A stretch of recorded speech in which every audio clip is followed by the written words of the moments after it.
I just bought the new $64 Dubai Chocolate Love Island Labubu collaboration bar from Pop Mart. If you understood about 4 of those words, you're exactly who this video is about. This year, Gen Z will spend 3 times more of their income on these luxury products than any other generation before it, all while posting the lowest home ownership rates and sperm count since the Black Plague. It's called luxury poverty, an economic paradox where you can afford to look rich on camera while being broke on paper.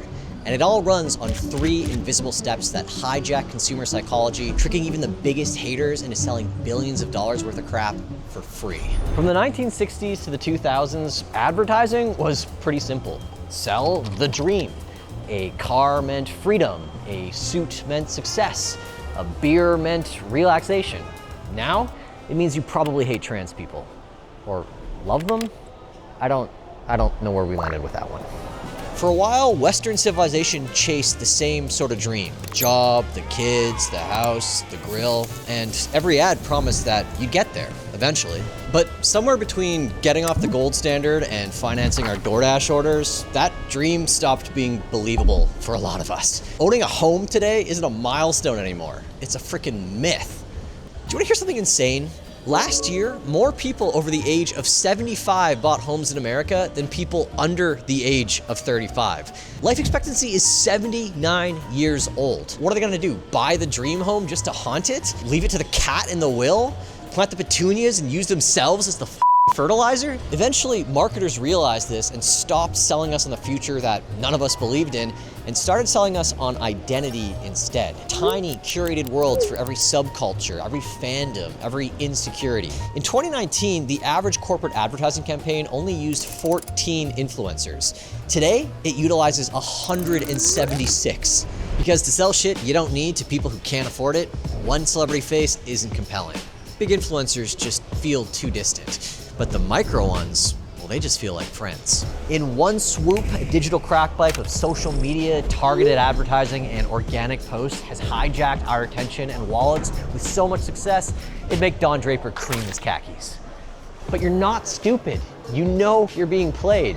You know the $9 cookie and the $30 Smetsky are bad financial decisions. But we keep doing it anyways. Why? Because we're chasing the desire for ownership. To own something real, like land or a house, is to shape the world around you and find meaning in it. But since we've been priced out of those things, we've settled for the feeling of ownership without the meaning. The everyone wants it part without the why it matters part. But that meaning void never really leaves. And luxury brands, they figured out how to turn that meaning into addiction. A day at the mall used to mean waiting around for your mom to quit hunting Versace bags while you played Star Wars Battlefront 2 on your PSP Go. Not anymore, kiddo. Today, it's a full-on contact sport.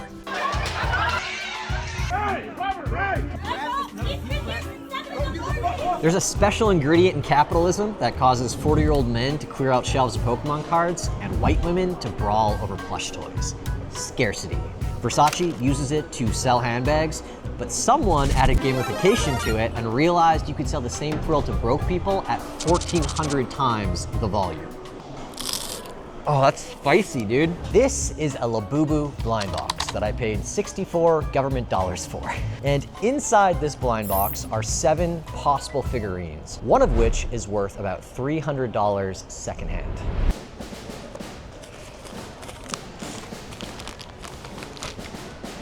Nope, didn't get it. So it's like gambling, except I get to pretend that I won something. And that little psychological justification is what has turned companies like Pop Mart into the fastest growing retail phenomena in the world. Blind boxes now bring in over $25 billion a year, growing at over 7 times the pace of the luxury fashion industry. Oh yeah, and you think AI is a bubble? Build-A-Bear Workshop started doing the blind box thing a little while ago.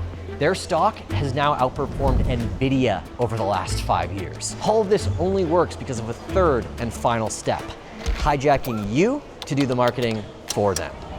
Do you know what the most desirable job is for teenagers in 2025? It's not president, not astronaut, it's YouTuber. 53% of teenagers would rather be internet famous than discover a new planet. And who can blame them? For the first time in history, you don't even have to apply for your dream job. Every single time you open your phone, the position is open again. The pay is uncapped, the hours are infinite, and corporations figured it out first. You're not just a customer anymore, you're an unpaid intern in their marketing department. Every story, every reel, every look what I got post is a tiny act of free labor. That's why every cafe now looks like a film set, every Airbnb like an Instagram post, every $9 cookie with more carbohydrates than a child factory worker's seasonal week. You're buying these things and experiences, but you're also trying to buy proof that you exist. If you're too busy performing wealth to build it, too distracted chasing status to demand stability, too broke to buy a house but flush enough to buy the aesthetic, you'll never afford things that actually matter, or have the time to question how we all got here in the first place. But some people are asking the question, and the answer might piss you off. Bitcoin. Oh, dude, this was just a f***ing Bitcoin ad the whole time? Look, I see you checking out how much time is left in the video. I would too. But before you go, let me give you a quick 98-second story. I used to be the guy in this video. I'd spent hundreds of dollars on coffee, clothes, collectibles, all to numb the pain of knowing I would never actually be able to afford things that really mattered, the things that our parents had. Financial nihilism is a hell of a drug. Then someone told me about Bitcoin, and I rolled my eyes. Digital beanie babies, or Labubus now. I was wrong, humiliatingly wrong, and it took me years to admit it. Bitcoin isn't a get-rich-quick scheme. It's a don't-get-poor-slowly scheme. And the second you own some, even $10 worth, you start asking radically different questions about our economy and society. Why does the dollar keep getting weaker every single year? Who benefits from that? Why do I keep working harder for money that the government can just print out of thin air? Asking those questions and finding the answers, it's infinitely more fulfilling than every blind box, every piece of clothing, every $9 cookie combined. And it might make you less of a broke bitch too. Now I know what you're thinking. How do I immediately not this up? You get yourself a Blockstream Jade.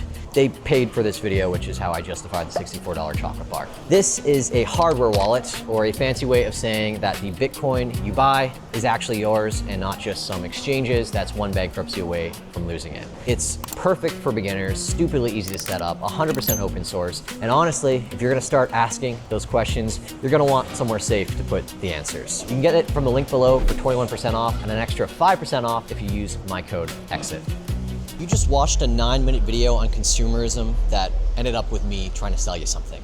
The irony isn't lost on me, but here's the difference. 17,000 people and counting woke the f up because of Bitcoin. Not because it made them rich, but because it makes them pay attention.